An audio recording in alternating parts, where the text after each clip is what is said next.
नमस्कार दोस्तों, जय माता दी। आप सभी का मेरे YouTube चैनल में बहुत बहुत स्वागत है। माता रानी की कृपा आप और आपके परिवार पर सदा सर्वदा बनी रहे। भगवान श्री गणेश को प्रथम पूजनीय होने का दर्जा प्राप्त है। किसी भी पूजा या शुभ आयोजन की शुरुआत गणपति की आराधना के साथ की जाती है। श्री गणेश जी की पूजा हर शुभ कार्य के पहले की जाती है। गौरी पुत्र गणेश जी को विघ्नहर्ता के रूप में जाना जाता है।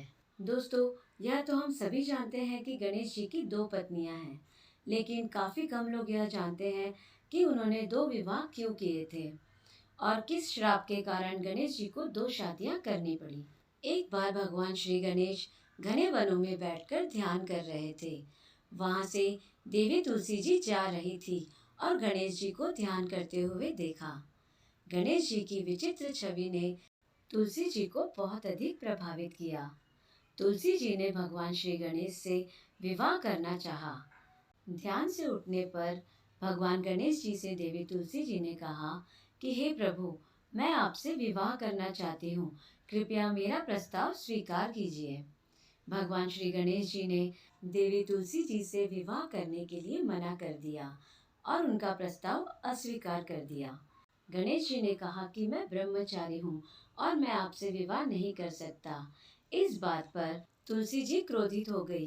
क्रोधित होकर उन्होंने गणेश जी को श्राप दे दिया और उन्होंने कहा कि तुम आज शादी करने के लिए मुझे मना कर रहे हो और एक समय ऐसा आएगा कि जब तुम्हारी दो शादियां होंगी और दो पत्नियों के साथ तुम अपना जीवन व्यतीत करोगे। तुलसी जी के श्राप को कुछ समय बीता, तब तक भगवान गणेश जी को विवाह करने की इच्छा होने लगी, लेकिन उस समय कोई भी देवी देवता अपनी पुत्री का विवाह भगवान श्री गणेश से नहीं करना चाहते थे।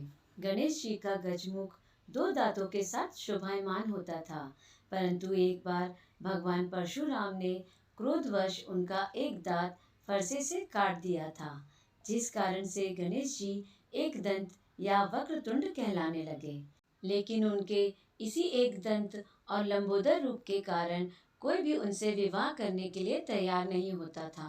देवताओं का कहना था कि सभी देवी देवता इतने अधिक रूपवान हैं और गणपति देवताओं से अलग दिखते हैं, इसलिए उनसे कोई विवाह नहीं करना चाहता था। विवाह न होने से गणपति जी क्रोधित रहने लगे और इसी क्रोध के चलते गणपति अपनी सवारी मूषक की सहायता से दूसरे देवताओं के विवाह में बाधा पहुंचाने लगे थे।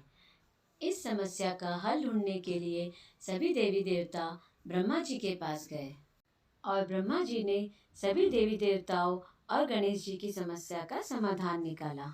इस समस्या का हल ढूंढने के लिए ब्रह्मा जी ने दो मानस पुत्रियों को उत्पन्न किया।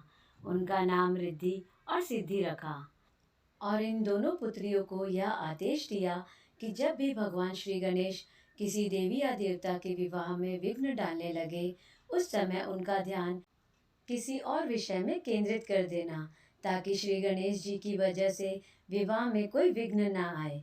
कुछ समय तक इसी तरीके से रिद्धि सिद्धि उनका ध्यान दूसरे विषयों में लगाती रही।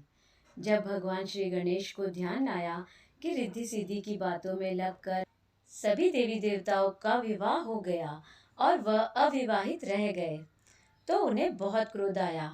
इसका पता लगने पर भगवान ब्रह्मा जी रिद्धि सिद्धि के साथ श्री गणेश जी के समक्ष प्रकट हुए। उनसे रिद्धि सिद्धि से विवाह करने को कहा। भगवान गणपति ने यह प्रस्ताव स्वीकार किया। इसी के साथ देवी तुलसी जी का श्राप सच साबित हुआ। भविष्य में उनके दो पुत्र शुभ और लाभ भी हुए और एक पुत्री संतोषी ने जन्म लिया। यह सब मिलकर मंगलमय परिणाम लाने वाले होते हैं। यही कारण है कि दिवाली या मांगलिक पूजा पाठ में हम रिद्धि सिद्धि और शुभ लाभ की पूजा करते हैं और शुक्रवार को माँ संतोषी की विशेष पूजा अर्चना की जाती है। गणेश जी के पोते आमोद और प्रमोद है, जबकि तुष्टि और पुष्टि को गणेश जी की बहुएं कहा गया है। दोस्तों, अगर आपको यह कहानी अच्छी लगी हो तो प्लीज़ आप मेरे इस वीडियो को लाइक करें और मेरे चैनल को सब्सक्राइब करें। जय माता दी।